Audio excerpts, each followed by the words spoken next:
I feared my color. I feared being a woman. I feared mistakes, failure, and rejection. I even feared fear itself. Fear lives in people, and it lives in companies. It drains innovation, it costs billions, and it quietly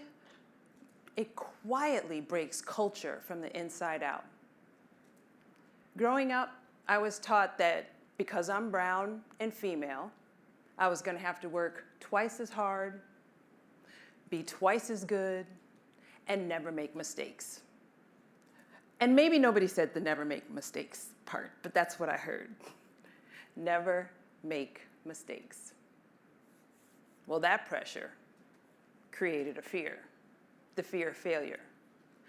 But it also made me meticulous, creative, and resourceful.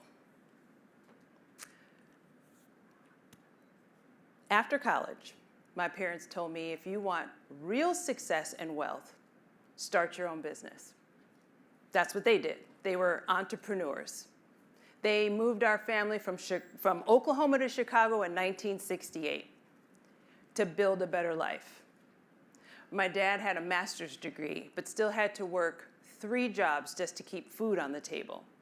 He was a respiratory therapist at Hines VA, the head of respiratory therapy at University of Illinois Hospital, and he even taught at Malcolm X College, where he wrote a grant and set up their very first respiratory therapy school. There were nights when he would go straight from one hospital to the next, and we would not see him at home for days. My mom watched him get passed over for promotions again and again and again by people who didn't have half his experience. And they would get invited to corporate dinners and events and socials, and my mom would go and start asking questions, building relationships, making connections. What I now realize is that she was building her own power circles.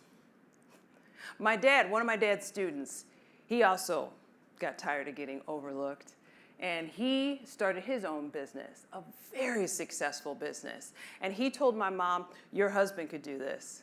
He knows more than I do. That's all she needed to hear. That's all it took. She encouraged my dad to bet on himself and to start his own business. And with her help, that's just what he did. The power of one woman can change a generation. That's what my mom did. That single moment changed the trajectory of all of our lives. And that experience taught my parents that the only way to get paid what you're worth and to create real wealth is to build it yourself. Because if you work for others, you spend years trying to fit into a mold that was never meant for you. Eventually, I joined the family business. It was the first Black-owned and operated durable medical equipment and respiratory care company in Illinois. And they didn't just help patients with good insurance, they served everyone in every neighborhood. Because they came from the separate but equal generation, but they knew that there was never any equality. So they built a business that lifted up the people who had been shut out of the system. I will admit, though, there were times where I didn't really understand all their business practices. I would watch them hire people that had little to no experience over people that had perfect resumes. I remember asking my mom one time why she hired a lady to be a customer service rep who didn't have a lot of experience. And she said, because she just needs an opportunity. She can learn the job. That stuck with me. It really stuck with me. What inspired me most was watching my parents help others. Not just their patients, but their communities. They created opportunities in neighborhoods that had been ignored for decades, hiring and training people from those same communities, giving people skills and confidence and a sense of pride. Their purpose became my passion. When I joined the company, it was making around $300,000 a year, and my goal was to grow that business beyond anything my parents could imagine, because they sacrificed so much for our family and for others. I wanted them to have wealth and success. So I would use creative ways to build brand awareness and build relationships by taking these branded candy jars into doctors' offices and social workers' offices, and I would pop back in to refill the candy and talk up our business. We leaned into our motto, "We love serving you," because to us, you meant everyone. And the strategy led us to securing contracts with the largest major hospital systems in Chicago and Northwest Indiana.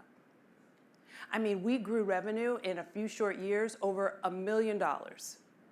No investors, just innovation, fueled by the fear of failure. That success gave me the confidence to want to test myself outside of the family business. So I stepped into corporate America, carrying those same lessons with me. Work the hardest, be the best, don't make mistakes. Well, success came slow, painfully slow. Low salaries, tiny raises, little to no promotions. I started to realize something. In a lot of rooms, authenticity and hard work wasn't rewarded. When I spoke with passion, I was labeled as aggressive.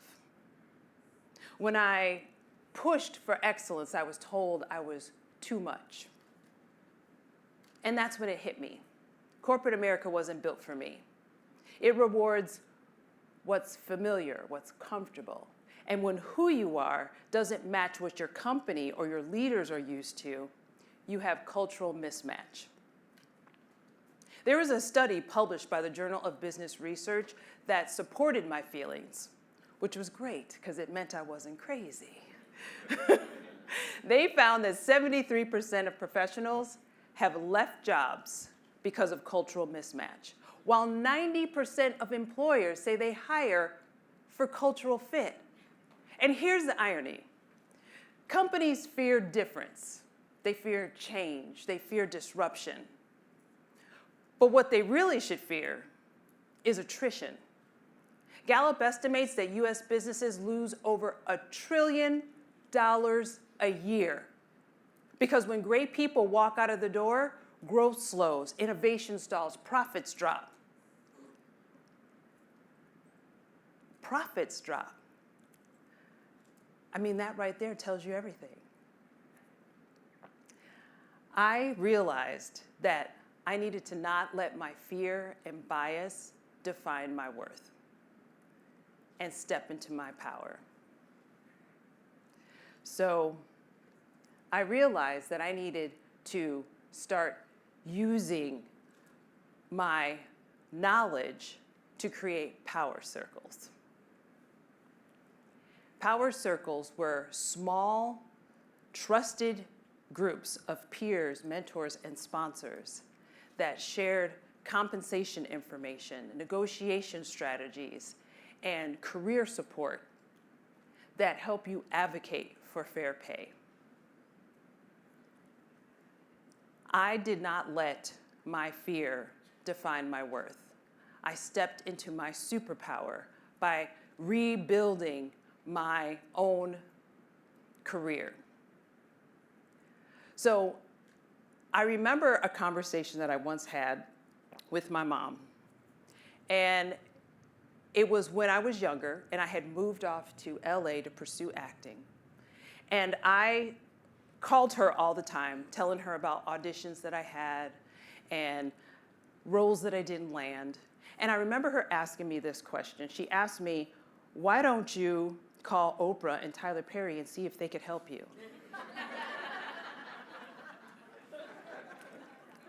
What? Okay, let me call Oprah. I'm sure she'll pick up. But it's hilarious. But that, in her mind, that's how it worked. If you made it, you helped others along the way. You reached into your power circle, right? And that's when it clicked that I needed to rebuild that in corporate spaces. I needed to, like I said, stop letting that fear and that bias define my worth, and I needed to find my own Oprahs and Tyler Perrys, people who could open doors and amplify voices and keep the circle going. So at the time, I was working for a company that started employee resource groups, ERGs. They launched their very first one. And I raised my hand because I wanted to lead our Black ERG. So we hosted a session on negotiating and interviewing. And we invited a powerhouse panel of African-American chief human resource officers. And they came in and they spilled the truth about how advancement really works. That conversation changed everything. It changed everything. They taught us, they reminded us to know our worth. And not just to know it, but to own it. Because your resume and your skills and your accomplishments don't guarantee top pay. But preparation does. They taught us to research company revenue before negotiating, and to use AI keywords in your resume, and to not just ask for salary, ask for equity, bonuses, and more time off. Those lessons I learned that day were invaluable, invaluable. I remember taking notes that day like my life depended on it, because it did. And those lessons worked, because within 2 months, I was earning 6 figures plus equity. Pay inequity is a silent energy crisis. Every time a woman is undervalued, a company loses the spark that fuels growth. And that matters, because women make up nearly half the US workforce. And according to NIQ, they influence almost 80% of everything that gets purchased. When women lead, it's not just the right thing, it's the smart thing. Companies that have women at the top see stronger profits, bolder decisions, more innovation. Fear became my superpower. And like I mentioned, it helped me rebuild my own career using power circles. Power circles don't just help women rise, they help companies plug the $1 trillion leak that's caused by attrition. Imagine if every company had power circles, led by women like you and me, driving growth, equity, transparency. One day, pay inequality will be something your daughters have to read about in history books versus having to live through it or experience it. The wage gap is not going to close on its own. It's going to take us, bold women, strong women, building networks, having hard conversations, and pulling others up. So here's my ask. Build your circles. Start it where you work. Invite others in. Because when you do, you don't only change your own career, you're going to create a ripple effect that lifts up the next generation. That's how we turn fear into fuel. That's how we make equity non-negotiable. And that's how we create a legacy that lasts. Thanks for listening.